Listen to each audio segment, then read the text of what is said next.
নবীজি এই যুগের কথাই বলছিলেন সম্ভবত, যে ইউসবিহুর রাজুলু মুমিনান ওয়া ইউমসি কাফিরান, একজন ব্যক্তি সকাল করবে মুমিন অবস্থায়, সন্ধ্যা হবে কাফের অবস্থায়।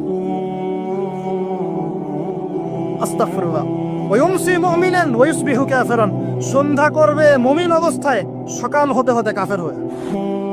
ইয়াবিউর রাজুলু দীনাহু লিআরদি দুনিয়া, দুনিয়ার সামান্য স্বার্থে মানুষ তার দিনকে বিক্রি করে দিবে। বাংলার গ্রামে গ্রামে এখন এই যে খ্রিস্টান মিশনারিদের তৎপরতা দেখা যাচ্ছে। মানুষকে, মুসলমানদেরকে খ্রিস্টান বানানো হচ্ছে টাকার প্রলোভন দিয়ে, চিকিৎসা সেবার প্রলোভন দিয়ে।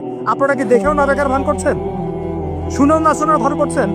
যাদের প্রত্যক্ষ মদত এগুলো হচ্ছে, আল্লাহ পাকের কাছে জবাব দেওয়ার জন্য প্রস্তুত হয়ে যান আপনারা। দুনিয়াতে হয়তো কিছু হবে না, কেউ কিছু করতে পারবে না, কিন্তু কাল কিয়ামতে কে ছাড়ে আপনাকে তাই দেখে নেবো আমরা।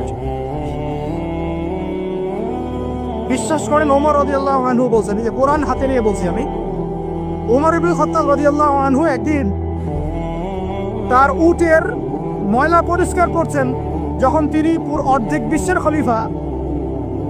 বিশ্বের খলিফা উটের ময়লা পরিষ্কার করছেন। আলী ইবনে আবি তালেব এসে বলছেন, ইয়া আমিরুল মুমিনিন, আপনি আপনার পরবর্তী খলিফাদের উপরে কত কঠিন বোঝা চাপাই দিচ্ছেন।